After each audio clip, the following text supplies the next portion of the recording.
Hey guys, welcome or welcome back to my channel, and welcome to part 2 of I'm a Booktube Fraud.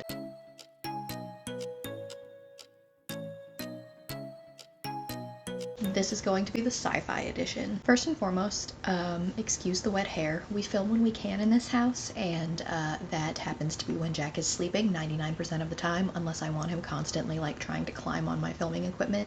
So Jack's taking a nap right now, also hence the lowered tone of voice, because waking him up is not really my end goal here. All that being said, let's just jump right into it. So the first Booktube fraud video, which gained a lot more traction than I had anticipated, I'm going to assume because of the clickbaity title, and honestly, I'm not going to apologize for that. It is what it is, and I'm doing it again. So, Booktube Fraud Part 2. That is going to be sci-fi. These are going to be a list of sci-fi books that are considered staples in the bookish community for the genre that I have either not read yet, or I have no plans on ever doing so. Just because it's not something that has any interest to me, and I'm not really planning on putting these in any sort of order, but I'm going to start off with Ender's Game. I know that a lot of people love Ender's Game. If you hear groaning in the background, it's just Jinx. Don't mind her. I know a lot of people that love Ender's Game, especially people in the sci-fi community. You're so loud. And it's just not something that I've ever had the interest in reading. I know several people that have read it and it's like one of their favorite books. I have never even seen the movie. I don't really have any intentions of seeing the movie, and again, or reading the book. I have heard also a lot of people say that the main character is not the greatest, so I think that's one of the reasons that I just don't really have any desire to do it. But yeah, Ender's Game, by I think Orson Scott Card? Question mark? I think that's who. Obviously I'll have the title up so you guys can see, but clearly I don't know much about it. I also don't even know what the premise of this is. I just know that I don't really have any desire to read it in the future. Next up is Foundation by Isaac Asimov. I do want to read this. I have heard a lot of really great things, and I wanted to also watch the Apple TV, I think, TV show that was made about it. I think I started it, and I got distracted because that's just the story of my life, and I haven't had the chance to actually get back to it, but I do want to. I also don't even know what this is about. Guys, that's the whole foundation, see what I did there, of this video, right? Like, these are books that I haven't read, but it's not necessarily even because, like, I have any reasons for it. It's just because it's just not something that I've got to in this particular case. So Foundation, Isaac Asimov, his name obviously is a staple in the genre. I, Robot is a big one, a movie that I know and love, but I've never read the book for. So maybe we can include that on here too. But I do love the movie I, Robot. That was a staple of my childhood growing up, and I've just never read the book for that either. So, Foundation, and I guess I, Robot gets an honorable mention. The next one on my list is Hyperion by Dan Simmons. I don't think that this is technically space opera. I'm not really sure what category this falls into. I know that this is a name that is thrown around in the science fiction genre all the time. Hyperion's like huge. It definitely won a Hugo Award. I think it might be from the 80s, but it's not something that I've ever picked up. This is not one of the ones that I have no desire to pick up. If I get to it in the future, I will. My issue with reading a lot of these, like, so far in the backlist titles is that there's so much new stuff coming out that I also want to keep up with, that making time for the older stuff is just, I don't know, hard for me to do, I guess. But Hyperion by Dan Simmons is one that I've had my eye on for a really long time.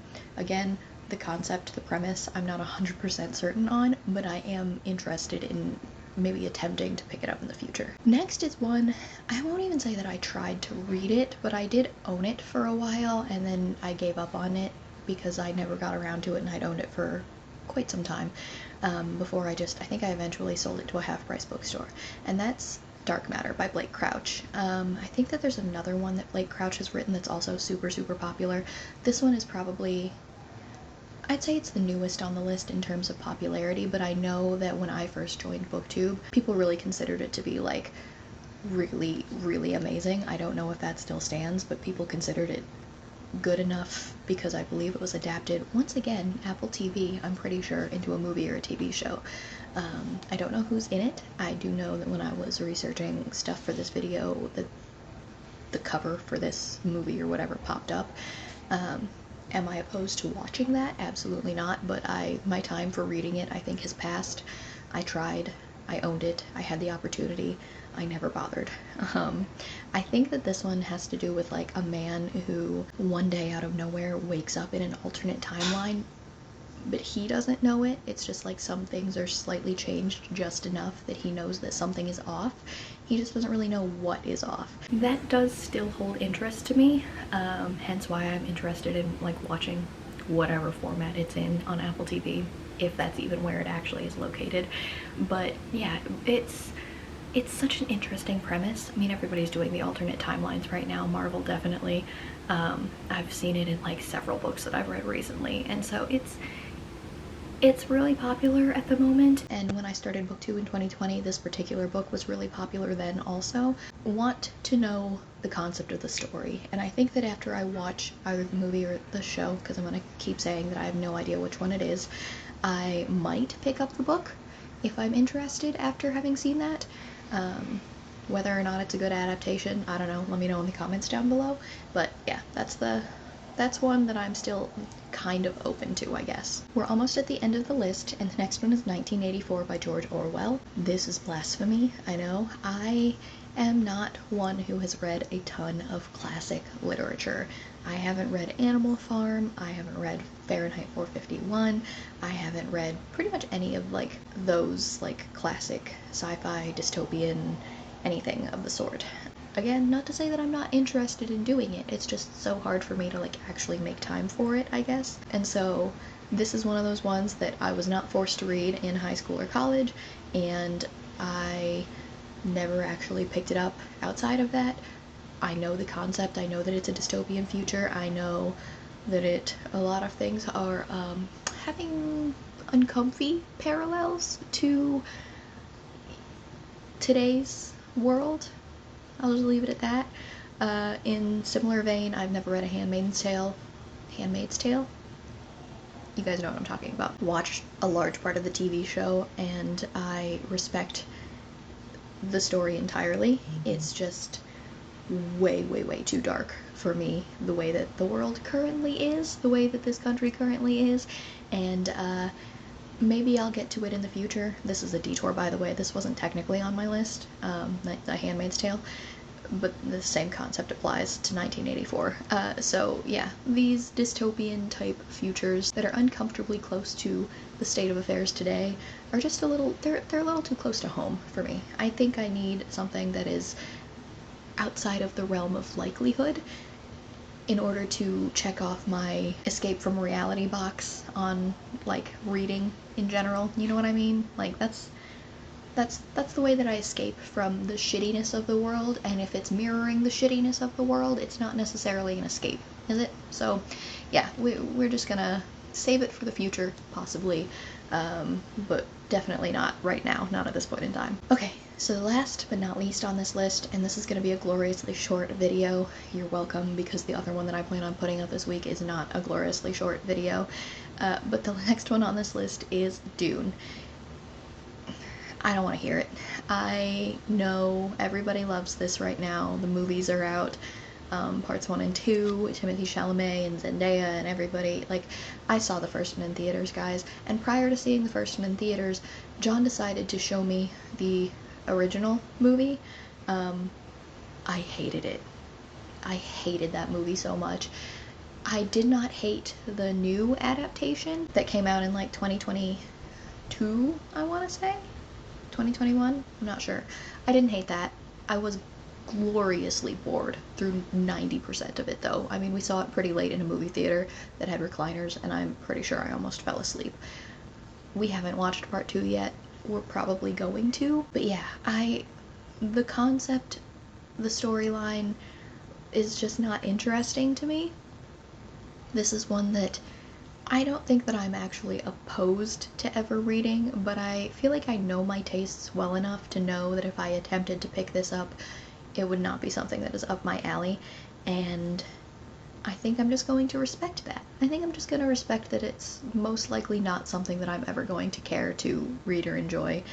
I think that I can tolerate the movies, the new movies, more than I could tolerate the first movie, which I can't, oh God, I cannot describe to you how much I did not like that movie, guys. It was awful, and it's not even like that. It was 70s, 80s, whenever it came out. Like, it's not even that it was like that bad with all of the CGI and animation, which that was bad. Don't get me wrong, that was awful.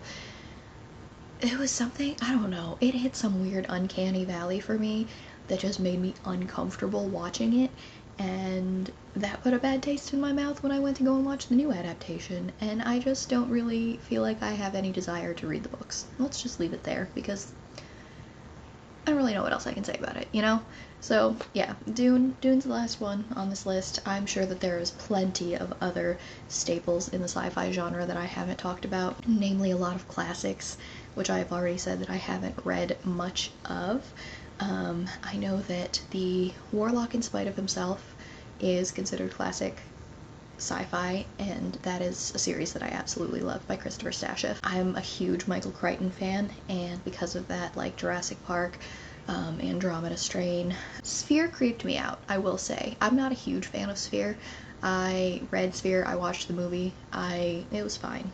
Sphere's not my favorite, but I have read most of what Michael Crichton has written. Not any of the stuff that they released, like, shortly after his death, that they had found that, like, hadn't been published or anything like that. It was okay. I read a couple of those, but like most of the Michael Crichton staples, Congo was another weird one that didn't quite hit for me, but I enjoyed most of his stuff.